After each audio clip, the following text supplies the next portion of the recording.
So this is another way to develop that figure. I find this one particularly interesting. What you do is you take the figure and you dissect it or deconstruct it into different parts, and then you can use those parts differently. So this particular figure starts with a snare drum on the and of 2. Then there's a snare drum on the and of 3, snare drum on beat 4. Then you play the bass drum on the and of 4.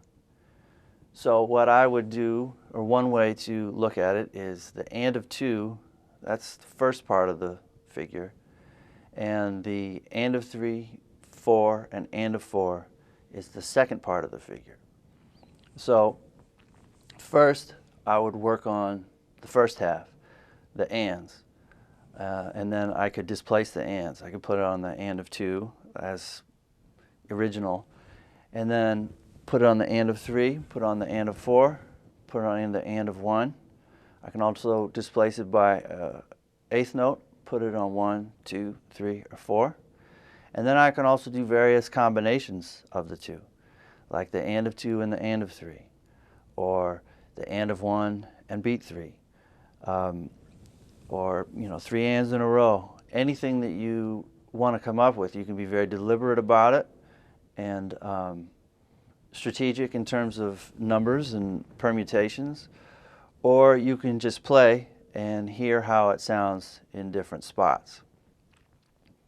So I'm going to do that for you real quick.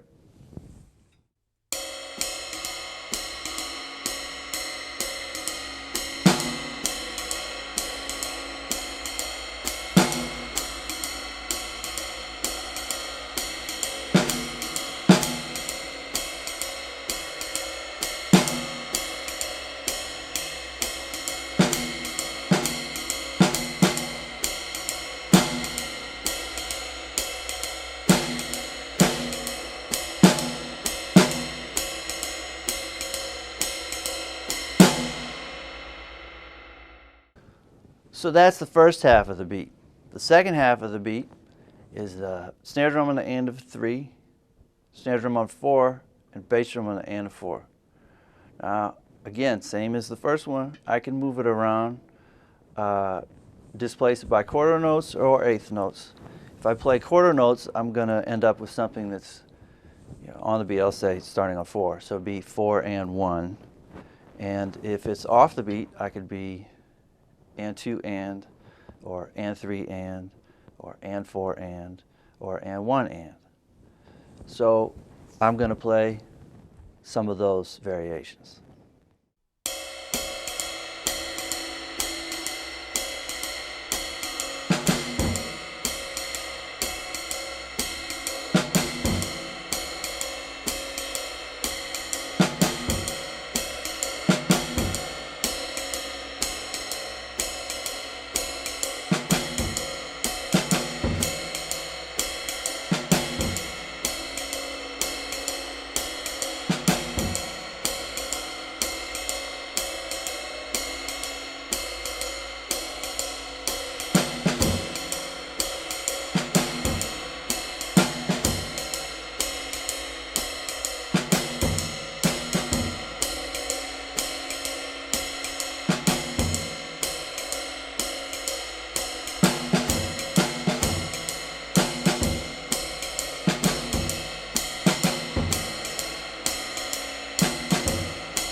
So I moved them around and played them in a lot of different places. For the most part, I was improvising, and I would play something and then decide when I wanted to play it again as I was playing. Sometimes I would be deliberate and think, okay, I'm going to do this one starting on 2, and then I'm going to do this one starting on the and of 2, and so on and so forth.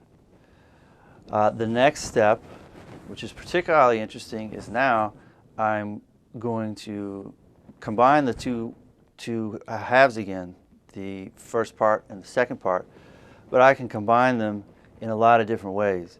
So I could reverse it, start with the second half, then play the first half. I could play the first half a few times, then the second half. There are just the possibilities are infinite. And again, you can be very deliberate about this. If you like something, maybe write it down so that you can practice more. And when you don't like something, you just leave it alone.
So as you can see, I got a lot of variations out of that, and they're limitless. I could continue with more and more.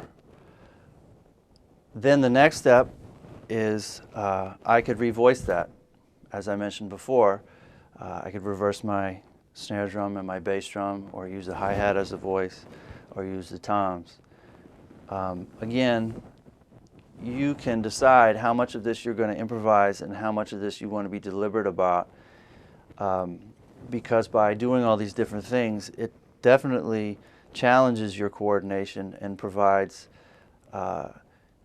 different things different combinations of your limbs that you might not be able to execute right away, and in which case you stop and you try to figure out how to do it, and then when you're comfortable with it, you try something else.